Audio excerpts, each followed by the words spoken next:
ಲೆಕ್ಕವನ್ನ 2011 ಬಾಪುಗೆ ಬಂದಾಗ ಅವರು ಬಡಿಮಣಿಯಿಂದ ಬರೆಯಕತ್ತಿನ ಅವ್ರು ಬಂದು ವಿಚಾರ ಮಾಡಿದ್ರು. ಏನು ಬರೆಯಕತ್ತೀರಿ ಅಂತಂದ್ರೆ ಕಲ್ಕಲ್ಲ ನೋಡಿದ್ರೆ ಇಲ್ಲಿ ನಾನು ಮಂಡಲ ಲೆಕ್ಕ ಏನು ಕೆಲಸ ಆಗುತ್ತೆ ನಾವು ಬರೆಯಕತ್ತೀವಿ ಅವ್ರು ಸ್ಟಡಿ ಮಾಡಬೇಕಂತಂದ್ರೆ ಇಲ್ಲಿ ಇಷ್ಟೇ ಇಟ್ಟರೆ ಇಲ್ಲಿಗೆ ನಿಮಗೆ ಮುಖವಾಗುತ್ತೆ. ಜಗತ್ತಿಗೆ ಯಾಕೆ ತಿಳಿಸುವಾಗ ನೀವು ಅಂತ ಹೇಳ್ಕೊಂಡು ಅವ್ರು ವಿಜಯ ಕರ್ನಾಟಕ ಪೇಪರ್ ನೋಡ್ತಂತ ಅವರು ಒಲವೇ ಜೀವನ ಲೆಕ್ಕಾಚಾರ ಅಂತ ಹೇಳಿ ಮಾಡ್ತಾರೆ.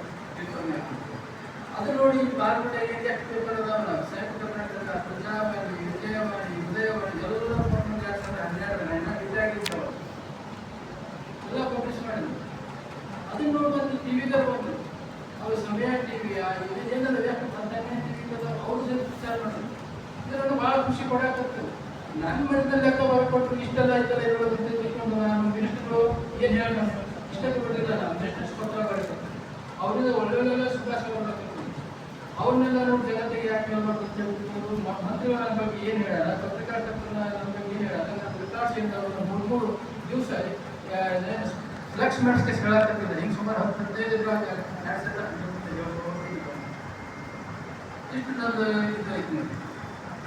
ಎಷ್ಟು ಖುಷಿ ಪಡ್ತದೆ ಅದೇ ನಾನು ಡಿಫ್ರೆಂಟ್ ಸೋರ್ಸ್ ಆಫ್ ಇನ್ಕಮ್ ಇಂದ ಹೇಳಿದ್ರೆ 40 ವರ್ಷ ಯಾವ ಸೋರ್ಸಿನಿಂದ ನನಗೆ ಇನ್ಕಮ್ ಬರ್ತದೆ ಇದಾಗಲಿಕ್ಕೆ ನಾವು ಸುಮಾರು 58 ಸೋರ್ಸ್ನಿಂದ ಬಂದಿದ್ದು ಒಂದು 100 ರೂಪಾಯಿ ಬರಲಿ ಹಚ್ಕೊಳ್ಳಿ ಅದೆಲ್ಲವನ್ನು ಬಂದಿದ್ದೀನಿ. ಅದೇ ಥರ ಖರ್ಚು ಬಂದಿದ್ದೀನಿ.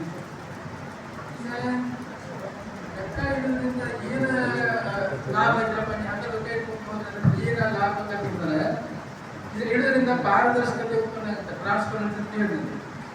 ಹಣವನ್ನು ಯಾವ ರೀತಿ ಖರ್ಚು ಮಾಡಬೇಕು ಎಂಬುದು ತಿಳಿಯುತ್ತದೆ, ಹಣದ ಮೌಲ್ಯ ತಿಳಿಯುತ್ತದೆ, ಹಣಕಾಸಿನ ಮಿತವ್ಯಯಗೊಳಿಸಬಹುದು, ಖರ್ಚು ಕಡಿಮೆ ಮಾಡಲು ಪ್ರೇರಣೆ ಸಿಗುತ್ತೆ. ಇದರಿಂದ ಒಳ್ಳೆಯ ನಾಗರಿಕನಾಗಿ ಬಾಳಬಹುದು. ನಮ್ಮ ಯೋಜನೆ ಮತ್ತು ಯೋಜನೆಗಳನ್ನು ನೆರವೇರಿಸಿಕೊಳ್ಳಲು ಸಹಾಯ ಆಗುತ್ತೆ. ಲೆಕ್ಕ ಇಡುವುದರಿಂದ ದುಶ್ಚಟ ಬಿಡುವ ಹವ್ಯಾಸ ಬೆಳೆಯುತ್ತದೆ. ಹಣವನ್ನು